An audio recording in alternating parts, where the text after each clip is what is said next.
এই শীতে ঘুরতে যাওয়ার জন্য হাতে একদিন কিংবা দুদিন সময়, অথচ জঙ্গল, পাহাড় এবং নদী তিনটেই চাই, তাহলে ঘাটশিলার থেকে ভালো জায়গা আর দুটো নেই। এই অঞ্চলের প্রাকৃতিক সৌন্দর্য এই অঞ্চলটাকে আর 5টা জায়গা থেকে আলাদা করেছে। আসুন তাহলে আজকের এই ভিডিওর মাধ্যমে কলকাতার একদম কাছেই অবস্থিত অন্যতম সুন্দর জায়গা ঘাটশিলা সম্পর্কে জেনে নিই। ঝাড়খণ্ডের পূর্ব সিংভূম জেলার ছোট্ট শহর ঘাটশিলা কলকাতা থেকে মাত্র 214 কিলোমিটার দূরে অবস্থিত। অর্থাৎ আপনি চাইলেই সকালে গিয়ে রাতে বাড়িও ফিরে আসতে পারেন, কিংবা 1-2 দিন কাটাতেও পারেন ওখানে। সুবর্ণরেখা নদীর তীরে অবস্থিত এই শহরের প্রাকৃতিক সৌন্দর্য পর্যটকদের আকৃষ্ট করবেই। এই সুবর্ণরেখা নদীর নামকরণ কিভাবে হয়েছিল জানেন? স্থানীয় উপকথা অনুযায়ী নদীর চরে নাকি প্রাচীনকালে অনেক সোনা পাওয়া গেছিল।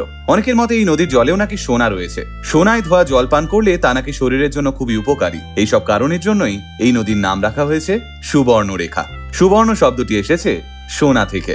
ঘাটশিলার উল্লেখযোগ্য দর্শনীয় স্থানগুলো হলো অষ্টভুজা কালীমাতা রংকিনীর মন্দির, 21টি স্লুইস গেটের গালুডি ড্যাম, বুরুডি লেক, গৌরীকুঞ্জ।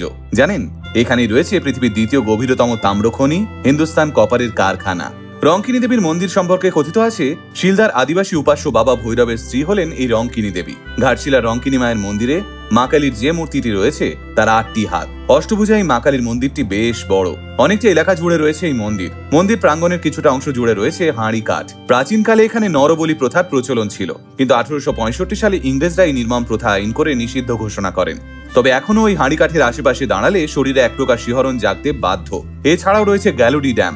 ঘাটশিলার কাছে গ্যালুডি একটি ছোট্ট শহর। স্টেশন থেকে 10 কিলোমিটার দূরে সুবর্ণরেখা নদীতে বাঁধ দিয়ে এই জায়গাটি তৈরি করা হয়েছে।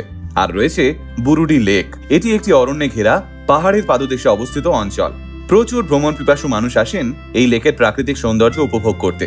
চাইলে আপনারা এই লেকে বোটিংও করতে পারেন। বুরুডি লেক থেকে কিছু দূর এগোলেই দেখবেন বাসাদেরা গ্রাম। এই গ্রামে যাওয়ার পথটি বেশ অ্যাডভেঞ্চারাস। গ্রামের মধ্য দিয়ে মাঠ পেরিয়ে অরণ্যের বুক চিরে তৈরি হয়েছে এগিয়ে যাওয়ার রাস্তা। এই জায়গায় মানুষের আনাগোনা কম, তাই জায়গাটি অদ্ভুত নিস্তব্ধ। এরপর একবার ঢু মারতে পারেন অপু দুর্গা স্রষ্টা বিভূতিভূষণ বন্দ্যোপাধ্যায়ের বাড়ি গৌরীকুঞ্জে। এখানেই জীবনের শেষের দিনগুলো কাটিয়েছিলেন বিখ্যাত সাহিত্যিক বিভূতিভূষণ বন্দ্যোপাধ্যায়। শুনলে অবাক হবেন, পথের পাঁচালী, আরণ্যক, চাঁদের পাহাড়ের সমস্ত কালোজয়ী সাহিত্য এই ঘাটশিলায় বসে লিখেছিলেন তিনি। হাতে সময় থাকলে ঘুরে নিতে পারেন সিদ্ধেশ্বর মন্দির, ডহিজোড়ার রামকৃষ্ণ আশ্রম এবং ফুলডুংরি। তাহলে আর দেরি কেন? এই শীতে দূরে কোথাও যাওয়ার সময় না থাকলে ঢুমেরে আসতেই পারেন ঘাটশিলা। আর যারা ইতিমধ্যে ঘাটশিলা গেছেন তারা নিজেদের অভিজ্ঞতার কথা কমেন্ট বক্সে শেয়ার করতে ভুলবেন না কিন্তু। এমন আরো ইন্টারেস্টিং ভিডিও দেখতে আজই ফলো করুন আমাদের পেজ আল্টিমেট মোটিভেশন। আমাদের একমাত্র YouTube channel ultimate motivation official subscribe করতে ভুলবেন না কিন্তু। আল্টিমেট মোটিভেশন, বাংলায় মোটিভেশন, বাঙালির মোটিভেশন।